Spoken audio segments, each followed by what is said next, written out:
Welcome to Grasp Confidence Podcast, where we go beneath the surface into faith, healing, identity, and calling.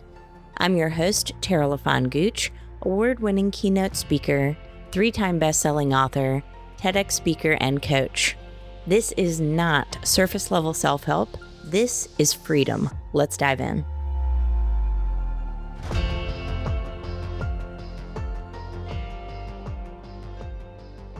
Hey everyone, thank you so much for tuning in to Grasp Confidence Podcast. I am your host, Tara LaFon Gooch, and today I want to ask a question that I think most of us need to sit with honestly. Do you want to be right, or do you want to be the light? Because here's what I've noticed. In conversations, in disagreements, in moments where someone sees something differently than you do, there's a pull to keep going, to explain it one more time, to make sure they really get it. And that pull feels righteous in the moment. It feels like you're standing for truth. But sometimes it's something else entirely. So today, we're going to talk about that pull. Where it actually comes from, what it costs you, and how to recognize the moment it's no longer about truth at all. Let's start here. Proverbs 26:4 says, "Answer not a fool according to his folly, lest you be like him." The Bible isn't saying the other person is always a fool. It's saying that when you argue with someone, when you go back and forth continuously, trying to make them see what you want to see, you don't elevate the conversation. You get pulled down into it. Winning an argument with a fool doesn't make you the wise one. It just makes two fools. So ask yourself honestly the next time you feel that pull to keep going. Ask yourself, am I trying to share truth or am I trying to win? Because there's a moment in almost every drawn out exchange where it quietly stops being about truth. It becomes about being understood. That's the real subject of today's episode, because here's what I want you to sit with. The need to be understood is still a need. And when we need something from some other person, when our peace depends on whether they get it, whether they validate you or the idea, whether they finally see it our way, we are in that moment relying on them as a source, not God. And that's worth sitting with. Because if your confidence, your identity, your peace is supposed to be rooted in God, then every time your peace hinges on whether someone else agrees with you, something has quietly shifted.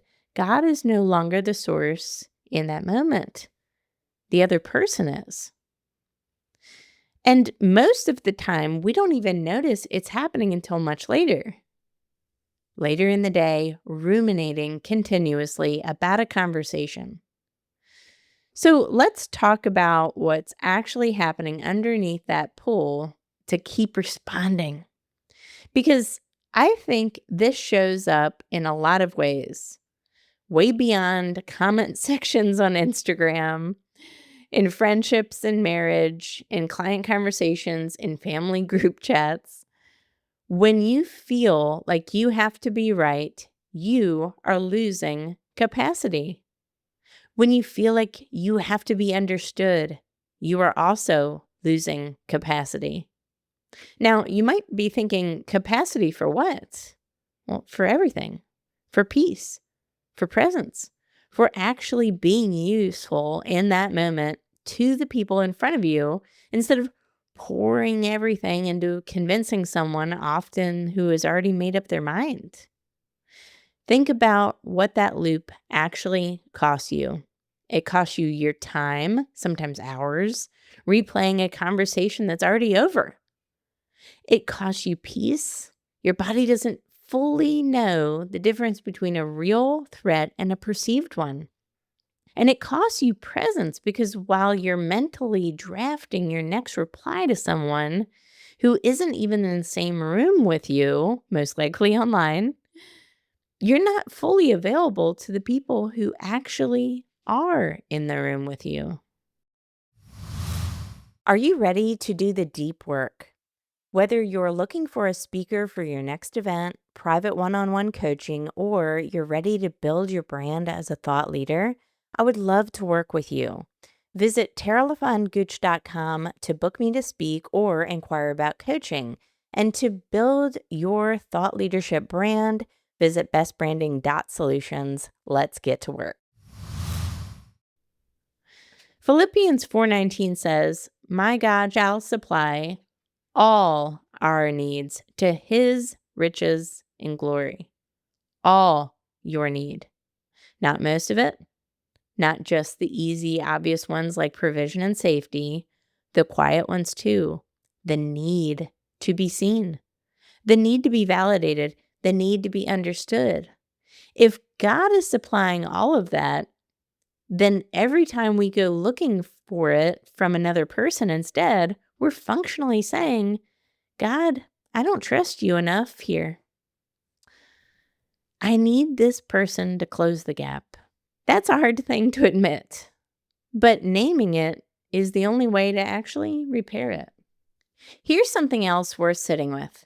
The need to be understood isn't the same as wanting connection, and it isn't the same as caring about truth. Connection and truth are good things to want, but need is different. Need means your peace becomes conditional on someone's response. And conditional peace isn't really peace, it's a loan. And you're hoping the other person pays it back by finally agreeing with you. God never asks you to operate on a loan. Psalms 23:1 says it plainly, "My Lord is my shepherd, I shall not want." Not, I shall not want as long as that other person eventually comes around. A full stop, right? Whether you think you need from them, he's already supplying, which means the chase itself, whether it's toward a stranger, a friend, someone you love, it's usually a sign you've quietly stopped resting in what's already been provided. I want to give you a picture of this because I think it will stick with you longer than just an explanation. Think of yourself as a vessel, something God fills and something he intends to pour out of into the lives of people around you. That's the whole picture of stewardship. He doesn't just fill you up so that you can hold it. He fills you up so that you can pour out. Your peace, your wisdom, your influence, your capacity to love people well, even the people you disagree with. But a vessel with a crack in it can't hold what's given adequately. You can keep refilling it, and it will keep leaking out in the same places every time. And the need to be understood, that's a crack. It's a small one maybe in the grand scheme, but it's a place where God has poured into you quietly while it's leaking out every time. Someone online or in life doesn't agree with you the way you want to be seen. And you waste your energy and capacity trying to prove yourself. So when you find yourself in a loop needing the last word, needing the agreement, needing the resolution, don't just see it as a bad habit to break. See it as a leak to repair. And ask yourself, if I sealed this crack, what would I actually have the capacity for that I don't have the capacity for right now? More patience with the people I love, more presence in the work I'm doing, more peace. I'm not handing out to strangers on the internet? That's the real cost of an unrepaired crack, not the hours lost to one conversation, but the capacity it's quietly been taking from other parts of your life. Now, repairing it isn't instant. You don't seal a crack by deciding once that you're done with it. It's repairing it the same way it was formed, slowly, one moment at a time, one choice at a time to release instead of hold on to. But each time you catch that pull and choose to let go, well, that's the repair happening in real time. That's stewardship happening in real time. That's your capacity increasing within your vessel in real time. Now, here's what I want to be practical with you on, because awareness alone doesn't just change behavior. And what I offer you, if you've ever found yourself in this loop, caught in a conversation that should have ended 3 replies ago, is first, and you might want to grab a pen and paper and write this down. First, say one true thing once, not 5 times, rephrased 5 different ways, hoping it finally lands. Just once, clearly and concisely, and then release it. If it lands, good. If it doesn't, that's between them and God. It's no longer your job to manage. Second, watch for the second reply. The first response in any disagreement is usually just communication. You're sharing something that you believe is true, and the second and third and fourth reply, especially after you've already said the true thing, well, that's almost never about new information.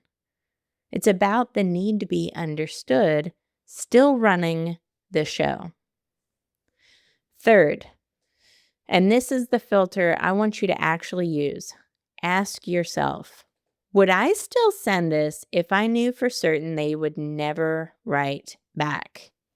If the answer is no, if you only want to send it because you need the response, that tells you the need is still driving it, not the truth. And if that's the case, do not send it. Fourth, let yourself walk away mid-conversation, even mid-thread, without it feeling like losing.